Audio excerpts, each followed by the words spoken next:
Lockdown part 1 और part 2 खत्म हो चुका है। बढ़ते पॉजिटिव मामले नहीं थमे तो सरकार ने लॉकडाउन पार्ट 3 का भी ऐलान कर दिया, जो 17 मई को खत्म हो जाएगा। लेकिन क्या अभी लॉकडाउन 4 बाकी है? सवाल बहुत बड़ा है। इससे भी बड़ा सवाल ये है कि अभी कितने लॉकडाउन बाकी हैं? इस सवाल का जवाब हमारे और आप सब के पास छिपा हुआ है।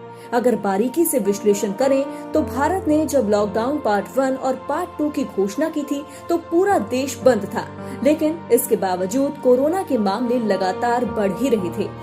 बढ़ते आंकड़े सरकार की परेशानी पहले ही बढ़ा रहे थे और जो आंकड़े अब सामने आने लगे हैं वो तो और भी ज्यादा परेशान करने वाले हैं। एक दिन में 195 लोगों की जान चली गई। अब हम ऐसा क्यों कह रहे हैं कि अभी लॉकडाउन 4 बाकी है?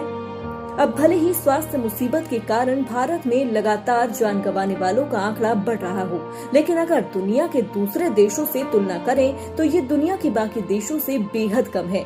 लेकिन यहाँ गौर करने वाली बात ये है कि क्या जो भारत में आंकड़े सामने आ रहे हैं वो सटीक है?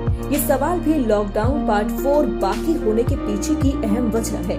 आपको याद होगा कि जब महामारी ने दुनिया में हाहाकार मचा रखा था और कोरोना ने भारत में दस्तक दी थी तो भारत में मामले तेजी से बढ़ने की उम्मीद की जा रही थी। कई लोग तो लाखों में एक आंकड़ा पहुंचने की बात तक कह रहे थे, लेकिन भारत ने इस पर काबू पाया और जो आंकड़े सामने आए वो ज्यादा भयावह नहीं है। लेकिन क्या सचमुच भारत ने मुसीबत को काबू में रखा है? क्योंकि कुछ लोग ग्लोबल हॉटस्पॉट की तुलना में भारत के प्रमुख शहरों में कम जान गंवाने को लेकर सवाल खड़े कर रहे हैं। वहीं अगर भारत में इस आंकड़े के पीछे के कारणों को खंगाले तो ये आंकड़े झूठे भी हो सकते हैं, क्योंकि भारत में कम टेस्टिंग हुई। शायद इसी वजह से असल आंकड़े अब तक सामने नहीं आ पा रहे हैं। सिर्फ अस्पताल में जान गंवाने वालों की गिनती को भी कारण माना जा सकता है। जो आंकड़े सरकार पेश कर रही है उनमें अस्पताल के बाहर या घरों में जान देने वाले लोगों के आंकड़े शामिल हैं या नहीं, ये अभी तक साफ नहीं है। शायद आंकड़ों से दहशत न फैले, इसीलिए भी सरकार असल आंकड़े छिपा सकती है। देश में सही आंकड़े का अनुमान लगाना मुश्किल है। अब जब सरकार ने टेस्टिंग बढ़ाई तो एक दिन में 3500 से ज्यादा केस सामने आ गए। पता चला कि एक दिन में 195 लोगों की जिंदगी चली गई। खैर, इस बीच सरकार ने लॉकडाउन पार्ट 3 की भी घोषणा की है, लेकिन इसमें रेड जोन को छोड़ दें तो ग्रीन और ऑरेंज जोन में बहुत सारी छूट दी गई है। अब शराब की दुकानों के बाहर आपने सोशल डिस्टेंसिंग का माहौल उड़ते अच्छे से देखा होगा। दिल्ली जैसे शहर में शराब की दुकानों के बाहर जो लाइन दिखी वो लोगों की जागरूकता की कहानी खुद ब खुद बयां कर रही है।